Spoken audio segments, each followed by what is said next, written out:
Buonasera da Sicilia 24, i titoli del telegiornale. 2 milioni di siciliani su 5 subiscono razionamenti idrici, la crisi non risparmia, la piana di Catania, campagne aride a sferro, dove rischia il collasso il comparto agrumicolo. Da domani protesta a oltranza di Coldiretti a Palermo. Giornata da bollino rosso per le alte temperature a Palermo, dove si aggrava l'emergenza rifiuti. Nell'ultima domenica di luglio traffico intenso in tutte le principali arterie dell'isola. Nessuna attenuante per il suo assassino a Furcisiculo nel Messinese. Dopo il pronunciamento della Cassazione, la marcia silenziosa per non dimenticare il femminicidio di Lorena 40. Catania alle prese ancora con la rimozione della cenere vulcanica. Resta critica la situazione a Picanello, dove non si placano le lamentele dei cittadini. Da Ragusa ai Giochi Olimpici di Parigi, alla maratona per tutti, parteciperà anche Gabriele Dovis, simbolo di chi ha vinto con la forza di volontà la battaglia contro l'obesità. Calcio, solo un gol per il Catania in amichevole contro una squadra d'eccellenza. Toscano lavora sul ritmo gara e attende i nuovi innesti. A Palermo Brunori in rotta con la società.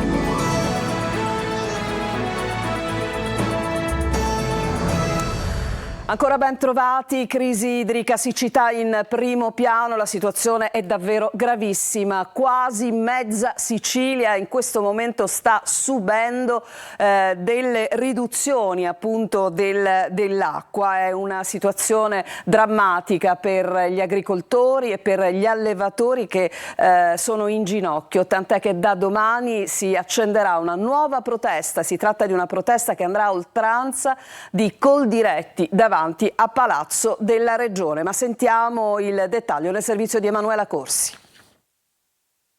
Non si placa il malcontento nel settore dell'agricoltura a causa della siccità. Pochi gli interventi in favore del settore che da mesi è in ginocchio e Coldiretti, dopo la grande manifestazione del 28 maggio scorso, torna a protestare. Da domani pomeriggio a Palermo centinaia di agricoltori staranno ad oltranza davanti alla presidenza della regione per chiedere tutti gli interventi rimasti inattuati. Innanzitutto il decreto legge sul contenimento della fauna selvatica. Abbiamo chiesto un tavolo politico con la presidenza appunto del Presidente della Regione, che è l'unica figura che ha la capacità di fare degli scostamenti di bilancio rispetto a quella che è la finanziaria regionale. E sappiamo le grandi difficoltà che negli ultimi mesi e negli ultimi anni più che altro i consorzi di bonifica stanno vivendo. Soltanto con l'aiuto e con la regia appunto degli agricoltori si possono fare delle programmazioni di breve e lungo periodo. Una crisi, quella di oggi, che affonda le sue radici nella mancanza di interventi per decenni, opere rimaste incompiute e assenza di manutenzione in quelle realizzate. O non è stata mai completata, per esempio la messa in funzione in alcuni casi della diga di Lentini, che oggi sarebbe oro colato per tanti agrumicoltori della piana di Catania. Sono tutta una serie di elementi che praticamente sommati assieme, dovuta a una gestione di mala politica sino ad oggi, e avrebbero potuto mettere nelle condizioni oggi la Sicilia di avere delle migliori e dei quantitativi maggiori di riserva idrica. Ad oggi l'unica risposta ottenuta dalla Regione sono i voucher fieno per le aziende zootecniche, costrette addirittura ad abbattere il bestiame per mancanza di acqua e foraggio. E la situazione critica anche nella piana di Catania, lì appunto ad essere colpite le piante di arance. Ricordiamo appunto esportazione d'eccellenza del Made in Sicily che rischia il completo azzeramento. Vi proponiamo la prima puntata di una nostra inchiesta. Siamo andati a Sferro con Orazio Longo. Prima era così, ora è così. È il canale di quota 100 a Sferro nella piana di Catania, completamente secco. Certo, non piove e c'è molto caldo, ma la crisi idrica di portata eccezionale che sta attanagliando la Sicilia in questi mesi estivi non è solo figlia del clima torrido, ma di una gestione degli impianti di irrigazione vecchi e malfunzionanti che da più parti viene indicata come inadeguata. Inadeguata da anni. Il problema non è ora, il problema risale a 40 anni fa. Io ho ereditato l'azienda da mio padre e 40 anni fa avevamo gli stessi problemi. In 40 anni nessuno è riuscito a programmare delle opere, delle strutture che esistono, attenzione, esistono, ma sono malfunzionanti. Eccole le coltivazioni che non ci saranno nei prossimi mesi.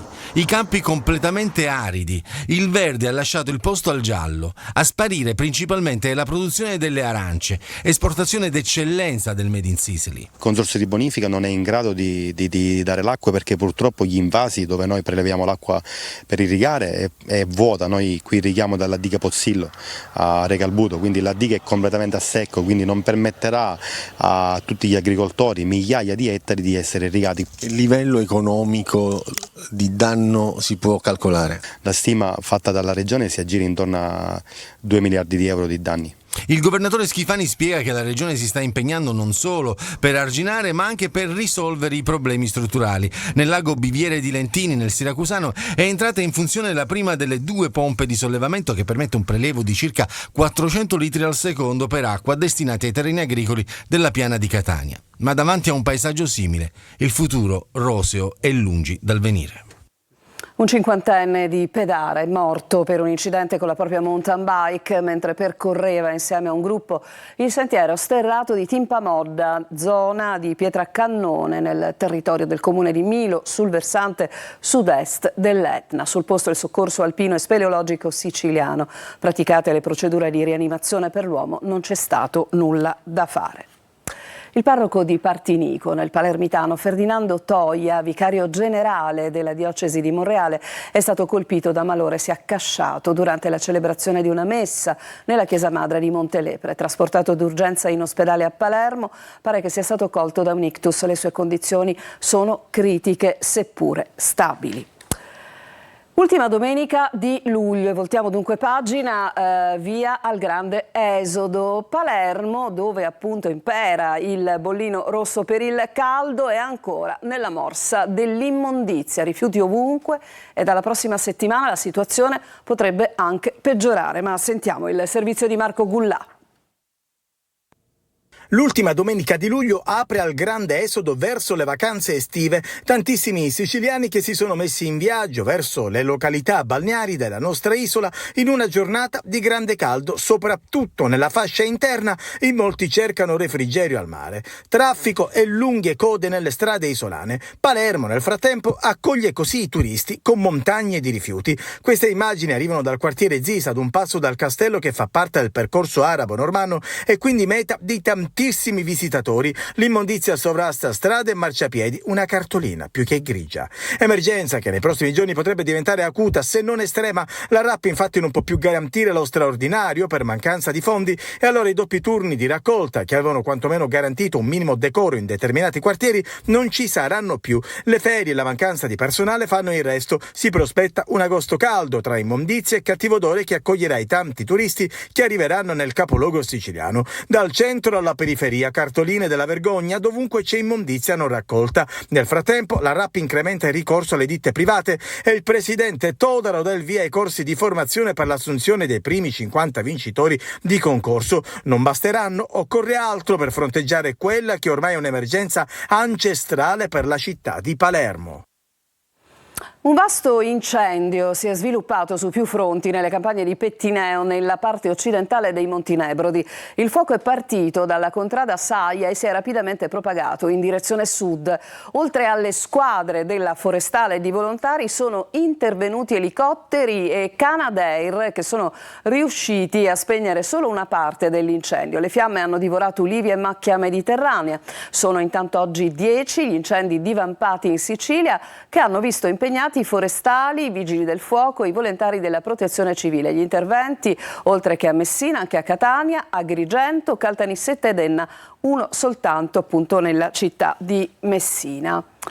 Rubato un computer portatile all'Ismet di Palermo, dove erano memorizzati i dati di una ricerca medica di alcuni anni utili per la lotta contro il cancro. I carabinieri, che hanno visionato le immagini dei sistemi di videosorveglianza per cercare di risalire, stanno lavorando, ancora per risalire all'autore del colpo. E adesso a Furcisicolo, nel ricordo di Lorena 40, grande partecipazione ieri nella cittadina per la marcia silenziosa promossa dal centro antiviolenza Al tuo fianco con il patrocinio del comune. Francesco Triolo. Una marcia silenziosa per tenere viva la memoria di Lorena 40, vittima del femminicidio avvenuto il 31 marzo 2020 a Furcisicolo, nel Messinese. È stata grande la partecipazione all'iniziativa del centro antiviolenza Al tuo fianco Onlus dopo le motivazioni della Cassazione che ha annullato la condanna all'ergastolo per il fidanzato reo confesso Antonio De Pace. Ieri sera nella cittadina della Riviera Ionica, dove i due vivevano, c'è stata tanta partecipazione popolare, centinaia di persone alla presenza dei genitori e la giovane che si stava per laureare in medicina all'Università di Messina. Una marcia che dall'appartamento di via delle Mimose, in cui Lorena 40 fu uccisa, ha percorso le vie del paese sino alla panchina rossa sul lungomare a lei dedicata. Erano presenti i sindaci del comprensorio ionico, a partire dal primo cittadino di Furci, Matteo Francilia, e il sindaco di Favara, dove era nata Lorena 40, Antonio Palumbo, in un momento in cui da ogni parte d'Italia si levano voci di indignazione contro la sentenza emessa dalla Corte di Cassazione. Nel femminicidio di Lorena 40, ha spiegato la presidente del centro antiviolenza Cettina La Torre, abbiamo organizzato una manifestazione di sensibilizzazione proprio a Furci, nel luogo dove Lorena è stata ammazzata, perché siamo vicini a tutte quelle donne che in situazioni simili vivono un momento di sfiducia nella giustizia e che potrebbero essere scoraggiate alla denuncia. Sono 117 i migranti giunti a Lampedusa, soccorsi al largo dell'isola nelle ultime ore. 2 le imbarcazioni con a bordo bengalesi, egiziani, ivoriani, guineiani e nigeriani. Nell'ultimo gruppo anche 12 donne e 7 minori.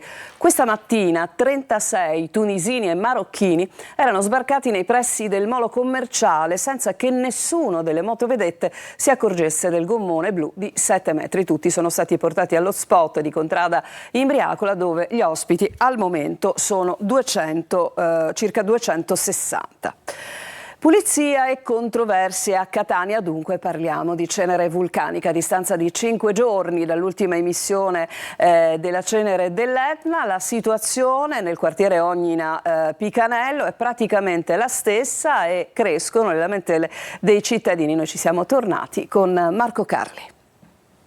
Una domenica con la cenere, una frase che può forse dare il senso. Zona di Catania in cui vai e lamentela che trovi, fra tombini intasati, sacchi di cenere che si mischiano con la spazzatura e problemi per la circolazione di mezzi e pedoni. Qui siamo nella zona di Ognina Picanello, via De Caro, via Fiume, via Policastro, parte della circonvallazione. L'8 in cui per la cenere, lo spazzamento e la raccolta dei sacchi sono affidati ad un'azienda e la pulizia straordinaria ad un'altra. Tutto un caos, ci è stato detto magari di togliere tutte le macchine, creando un caos allucinante perché non sapevamo manco dove metterle. All'ultimo la spazzatrice è passata, chi l'ha fatta, chi non l'ha fatta, strade che non esistono neanche nell'elenco, le persone si sono ritrovate con scopo e paletta per togliere tutto loro e non mi sembra giusto magari in una città fare questo tipo di servizio. Chi fa da sé fa per 3, insomma, ma il problema resta. Hanno iniziato dalla via De Caro, che sono passato di notte e ho visto i macchinari, ma poi arrivato a un certo punto si sono fermati e ad esempio qua in via Fiume neanche sono passati. Inoltre dal 24 ad oggi nessuno è ripassato a mettere un'affissione dicendo sai qual è stato il motivo perché non è stata fatta la pulizia, come mai. E il pericolo c'è perché con i marciapiedi pieni di terra le persone, anche quelle più anziane, possono scivolare, possono farsi male. Le persone che hanno i bambini piccoli e camminano col passeggino rimangono bloccati sulla sabbia. Come fanno queste poverine? No, non è normale così, bisogna risolvere in fretta, ecco. Adesso vi raccontiamo una storia laddove la forza di volontà è il perno e il motore di chi ce l'ha fatta. Un catanese, ragusano di adozione, parteciperà appunto alla maratona per tutti dei Giochi Olimpici di Parigi, invitato dal Comitato per la sua storia. Dovis è appunto il simbolo di chi comunque non si è arreso. Veronica Barbarino. Correranno in 20.024 il 10 agosto a Parigi alla maratona per tutti dei Giochi Olimpici. Tra i partecipanti con la doppia pettorina, quella di ambasciatore e runner selezionato, sfiderà nuovamente se stesso il ragusano Gabriele Dovis. La sua storia ci insegna che tutto è possibile, basta volerlo. Gabriele infatti nel 2021 pesava 130 kg. Carico un'applicazione con un coach virtuale che mi consiglia come primo allenamento di correre per 20 minuti continuativi. Non ci riesco, non riesco a raggiungere questo risultato, ma proprio questa cosa mi motiva a superarmi, quindi a raggiungere questo primo obiettivo e anzi a darmene uno in quel momento impensabile e raggiungibile, e cioè quello di correre la maratona di New York. Tagliato il traguardo nella Grande Mela nel 2023 e di altre difficoltose maratone, la prossima settimana volerà a Parigi per calpestare la rotta olimpica di 42 km. Ho avuto la fortuna di essere selezionato per aver superato delle sfide e in più di essere stato anche invitato in virtù della mia storia, che può ispirare altre persone a migliorarsi. Infatti il Comitato Olimpico ha creato questo progetto proprio per lanciare forte e chiaro in tutto il mondo che lo sport fa bene, che lo sport è benessere, che va ad abbracciare sia l'aspetto fisico che mentale delle persone. La sua storia di possibile ispirazione per molti è adesso alla base di un progetto. Si chiama Run Acceptable, che è un gioco di parole tra running e unacceptable, quindi impossibile, inaccettabile che tu possa correre, destinato a salvare altre persone. Quindi così come sono riuscito a cambiare il mio modo di vivere, posso aiutare altre persone a ritrovarsi e magari a darsi dei nuovi obiettivi, dei nuovi stimoli, accompagnando loro stessi a tagliare il traguardo della maratona di New York tra un paio d'anni. Adesso ci fermiamo, c'è una pausa, ma al rientro uno spettacolo bellissimo, quello che ha visto schiudersi una cinquantina di uova di tartaruga di caretta a caretta sulla spiaggia di Realmonte. A tra poco.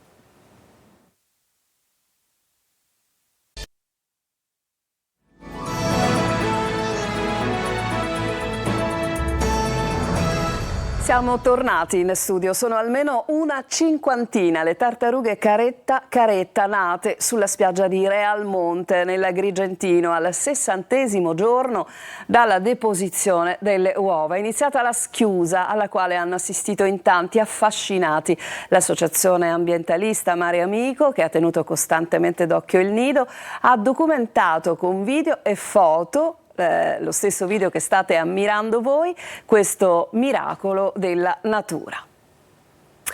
Recito Plauto nella sua attualità, ha spiegato Emilio Solfrizzi, l'attore e regista, è stato il protagonista dell'ultimo appuntamento del Mythos Festival di Troina. Orazio Longo.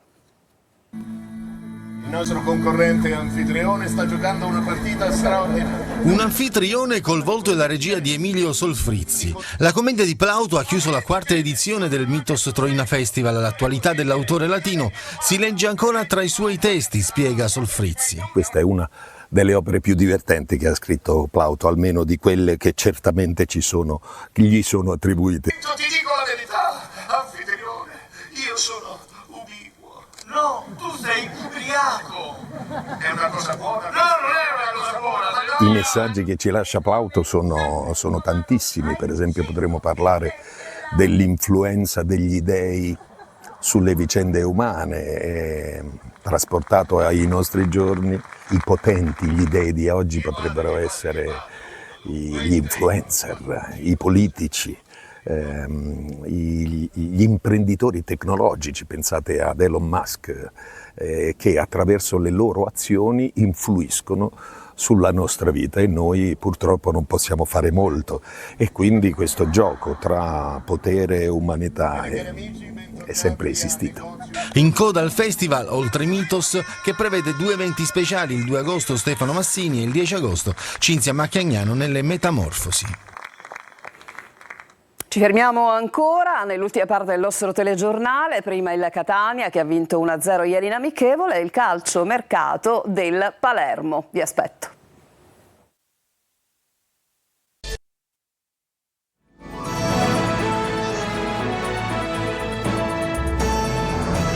E adesso il calcio, il Catania vince 1-0 in amichevole con una squadra di eccellenza. Si lavora per trovare il ritmo quando mancano 6 giorni dall'esordio ufficiale in Coppa Italia. Marco Carli.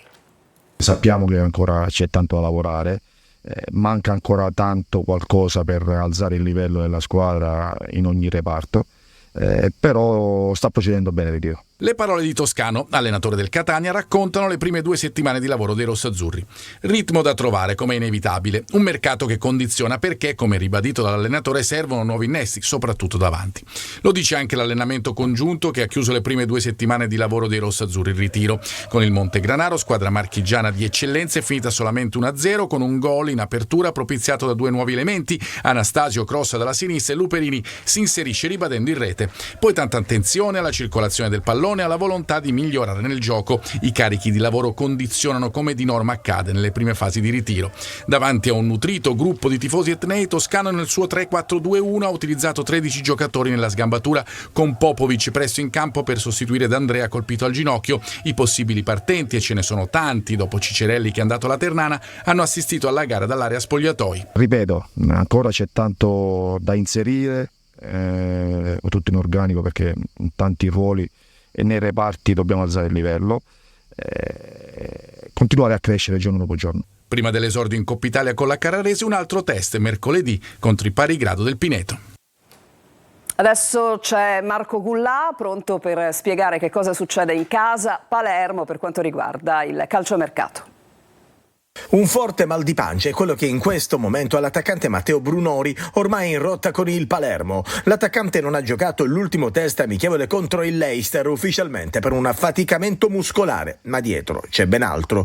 Brunori vuole cambiare maglia e lo ha fatto intendere anche nel corso del ritiro a Livigno. Il numero 9 rosanero ha anche parlato alla società esprimendo la volontà di voler giocare in Serie A, ma poche offerte sono arrivate, soprattutto nessuna società in questo momento può spendere la cifra richiesta dal Palermo, circa 7 milioni di euro. In tutto questo il club rosanero attende di capire se puntare su Brunori o valutare l'ingaggio di un altro centravanti, e al momento l'idea potrebbe essere quella di arrivare a Anzola in uscita dalla Fiorentina. Intanto è ormai vicinissimo l'arrivo dell'esterno offensivo Apua, in arrivo dal Nantes in settimana l'ufficialità. Palermo che proseguirà gli allenamenti a Manchester, poi sabato amichevole contro l'Oxford City. Ed è tutto, il telegiornale finisce qui, grazie per averci seguito e buona serata.